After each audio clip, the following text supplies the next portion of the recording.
Bonjour à tous et bienvenue dans cette nouvelle vidéo. Bon, on n'avait pas prévu de vous retrouver aussitôt dans la semaine, mais pour le coup c'est toujours un plaisir et surtout quand c'est pour annoncer de très bonnes nouvelles. Alors, ces derniers temps, il y avait quelques rumeurs d'esprits un petit peu chagrins qui disaient que la série ne se ferait pas, qu'on n'avait pas de nouvelles, que c'était compliqué, etc. Et en fait, bon, on se rend bien compte qu'au final, les mauvaises langues ont toujours tort, puisque aujourd'hui, très bonne nouvelle, et c'est pour ça que nous vous publions cette vidéo dès ce soir, c'est que ça y est, le casting est enfin ouvert pour notamment Harry Potter, Hermione Granger et Ronald Weasley, et qu'on a enfin une date de tournage. Bon, on va commencer par la date de tournage, parce que c'est peut-être aussi ce qui nous intéresse le plus. Vous savez que la Warner Bros. A annoncé que la sortie se ferait donc pour 2026, et le début de tournage se déroulera donc en avril 2025. Il est bien confirmé que cette série sera tournée également au Royaume-Uni, donc on peut imaginer qu'ils réutiliseront les studios de Leavesden, où il y a encore un certain nombre de plateaux de tournage qui sont tout à fait disponibles pour permettre de filmer les donc nouveaux épisodes de cette série qui est évidemment très attendue.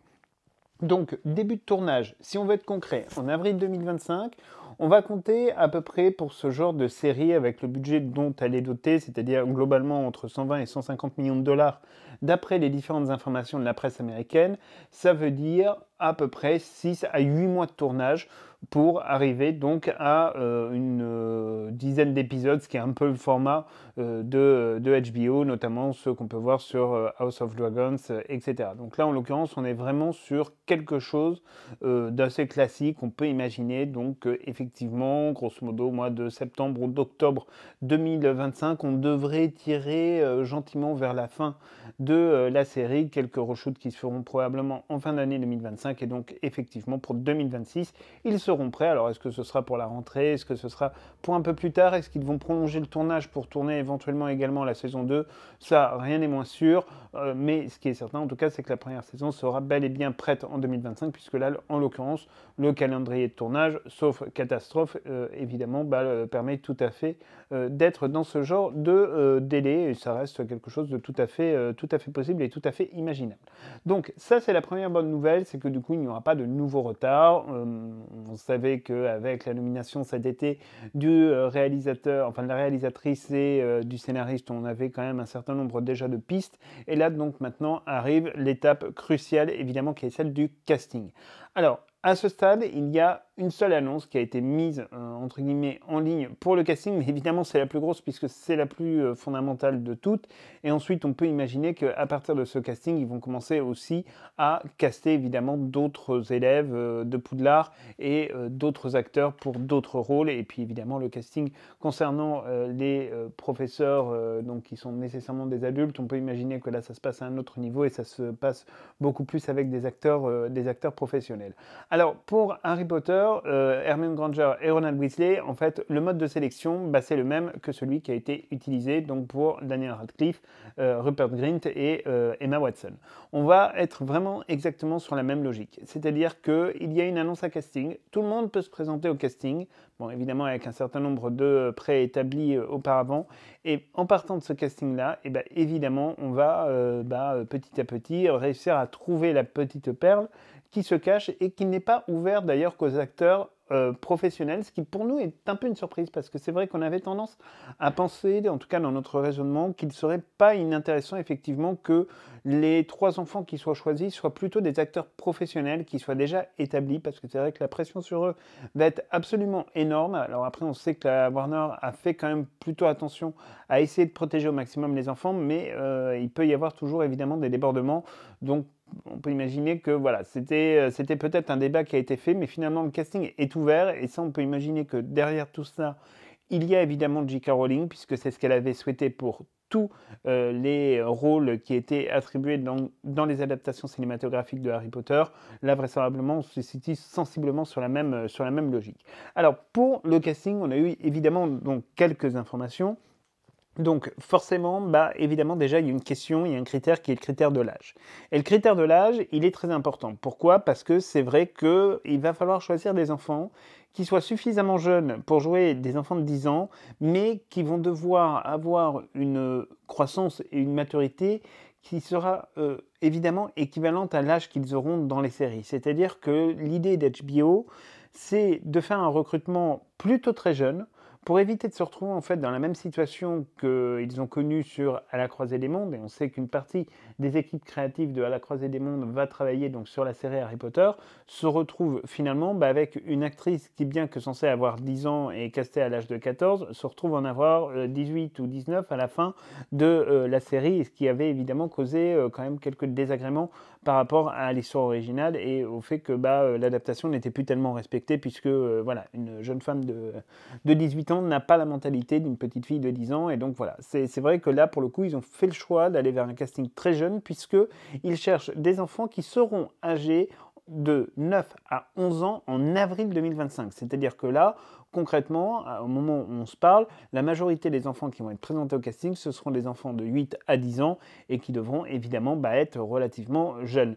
Alors, on sait aussi qu'il y a un critère qui est géographique, qui est imposé, qui est le critère évidemment qu'il s'agisse d'acteurs donc anglais ou irlandais, c'est bien noté, donc qui viennent du Royaume-Uni ou d'Irlande, c'est-à-dire pas de casting chez les Américains, pas de casting en dehors donc du Royaume-Uni. Là-dessus, c'était les desiderata de J.K. Rowling sur la saga Harry Potter, ce sont effectivement les mêmes que l'on retrouve, hein, donc on voit bien derrière qu'il y a quand même un contrôle très fort de J.K. Rowling et de ses représentants, et qu'il est absolument hors de question que Harry Potter, Hermione Granger ou Ronald Weasley soient joués par donc d'autres élèves que ceux effectivement, enfin que d'autres enfants que ceux qui viennent de Grande-Bretagne, ce qui apparaît assez logique. Alors, sur le projet de synopsis, évidemment, à ce stade, il n'y a pas grand-chose. On sait tout simplement que, évidemment, c'est pour la série donc qui sera l'adaptation de Harry Potter qui sera diffusée et produite par HBO. On sait donc que la production est prévue pour durer de 2025 à 2026 au Royaume-Uni et que la deadline pour envoyer tous les éléments nécessaires au casting, c'est le mois d'octobre 2024, le 31 octobre 2024. On sait ô combien cette date compte dans l'univers de Harry Potter, puisque, vous le savez, malheureusement, le 31 octobre est une date bien funeste. Alors, pour évidemment candidater, alors nous, ça ne nous concerne pas, mais c'est toujours intéressant et toujours sympa, notamment pour les archives, quand on se reparlera, une fois qu'on aura eu la première saison, on se remémorera un petit peu tout ça. Donc le casting, en fait, il est assez simple. C'est qu'on demande donc d'envoyer deux vidéos, une première vidéo, en fait, avec où l'enfant va raconter un court poème ou une histoire en fait qu'il va choisir. Donc ça peut être une histoire qui vient d'un livre favori, d'un poème qu'ils aiment beaucoup, ou un monologue par exemple, d'une pièce de théâtre, pourquoi pas, ou quelque chose qu'ils auront créé eux-mêmes. Là-dessus, il n'y a pas de souci. Mais par contre, ils prennent bien en compte le fait qu'il ne faut pas que ce soit quelque chose qui vienne de Harry Potter, et ça c'est assez logique. Alors il faut faire une vidéo de 30 secondes maximum. Alors pourquoi c'est logique? Tout simplement en fait parce qu'il faut voir si l'enfant est suffisamment à l'aise pour ne pas reproduire entre guillemets par exemple quelque chose qu'il a pu voir dans un film de Harry Potter, et qu'il n'essaye pas de copier ou de singer par exemple les acteurs qui ont été précédemment choisis pour les rôles évidemment principaux. Ensuite, il y a une seconde vidéo, là, qui va être, entre guillemets, à fournir.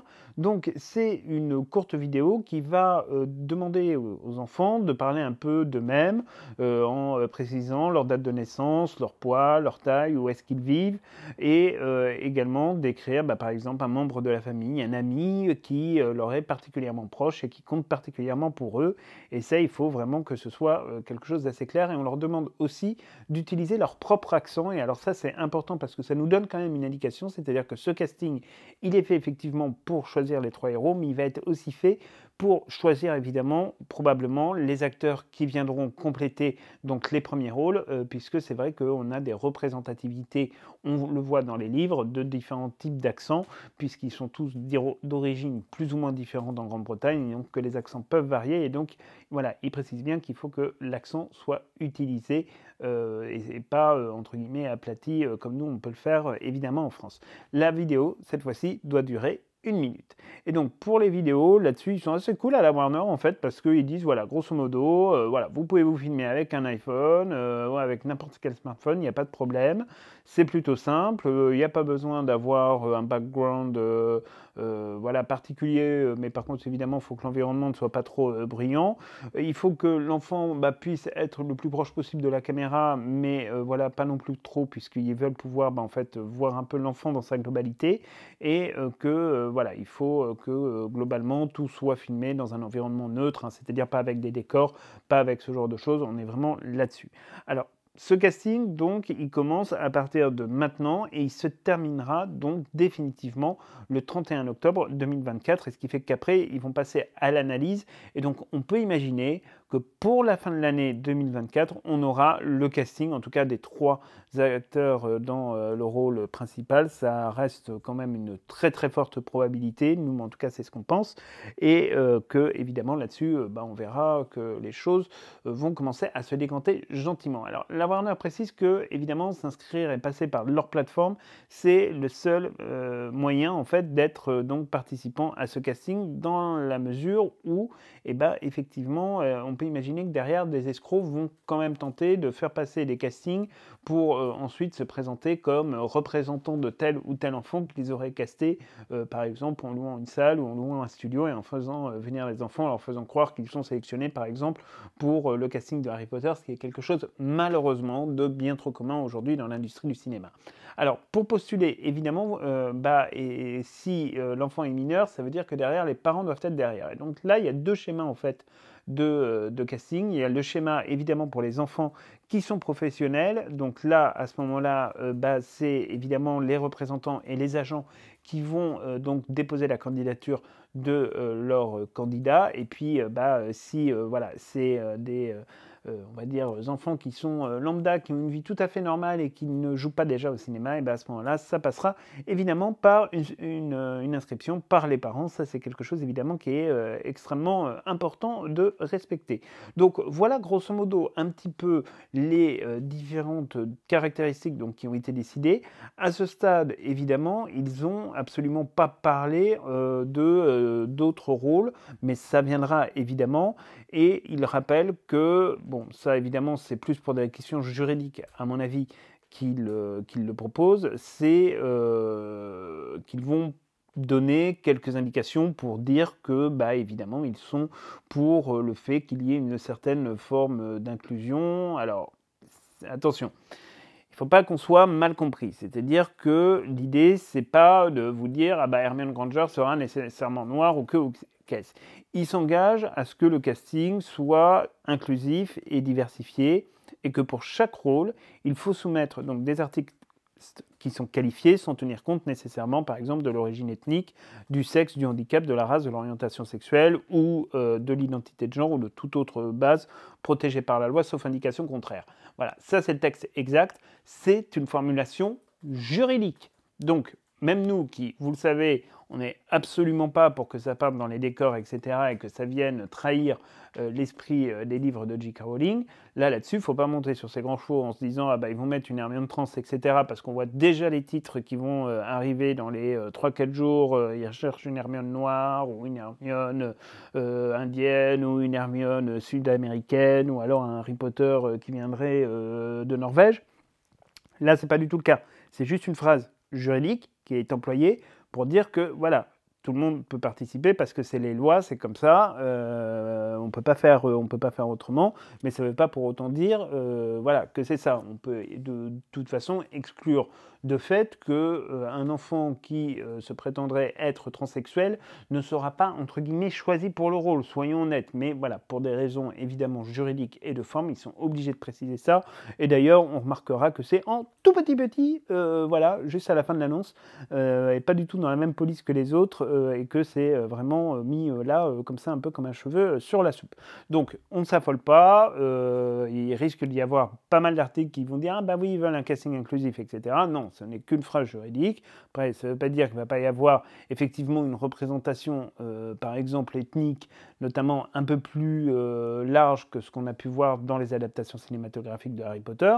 Mais encore une fois, ça, d'une part, c'est pas nécessairement choquant en fonction des personnages, et d'autre part, voilà, on n'en est pas encore là. C'est pas le sujet de cette annonce, parce que là, les sujets de cette annonce, on vous le rappelle, c'est 3 choses. Première chose, c'est la date de tournage qui commence donc en avril 2025, c'est-à-dire en fait, quelque part, on est très très proche, parce que mine de rien, c'est dans 7-8 mois, donc faut commencer à s'y coller. Et d'autre part, c'est l'annonce du casting et le fait également que donc, la série sera tournée au Royaume-Uni. Voilà, 3 informations, le reste, évidemment, ça va sortir dans la presse, mais ne vous inquiétez pas, c'est pas le sujet. Donc voilà, on voulait vraiment partager avec vous cette super bonne nouvelle, parce que là, pour le coup, c'est vrai qu'il était temps d'avoir un petit peu de ces nouvelles-là. Ça va permettre un peu aux esprits chagrins de redescendre un peu sur Terre et de se rendre compte que leurs désirs ne sont pas toujours des réalités, et que voilà, le monde magique est en train de vivre sa révolution. Alors, ce qui nous surprend un petit peu, c'est que ça n'a pas été annoncé pendant le Back to Hogwarts. Voilà, nous on s'attendait à ce qu'il y ait une petite annonce. Pourquoi ils ne l'ont pas fait, on ne sait pas trop, c'est toujours un peu bizarre, mais bon, c'est pas grave, c'est comme ça. Le fait est quoi là, on a l'annonce la plus excitante de ce début d'année, on va se le dire de manière assez évidente, et nous on a évidemment très très hâte de voir ce qui va sortir de ce casting qui va probablement, on vous l'annonce d'ores et déjà, battre des records en termes de candidatures. Ça semble évidemment le plus simple et assez évident à imaginer. Donc c'est tout pour cette vidéo, on espère qu'elle vous aura plu. On vous souhaite à tous et à toutes un très très bon début de semaine. En tout cas, la semaine commence bien. Et on se retrouve donc soit mercredi, soit jeudi, en fonction de comment voilà, cette vidéo sera consommée pour de nouvelles aventures. Et d'ici là, n'hésitez pas à nous donner un petit like, ça nous encourage évidemment toujours à poursuivre nos vidéos et à vous abonner à cette chaîne si vous rejoignez évidemment la chaîne pour la première fois. Donc on se retrouve très très bientôt et d'ici là, évidemment, n'oubliez pas de rattraper votre éventuel retard des vacances sur les vidéos que nous avons sorties cet été. À très bientôt.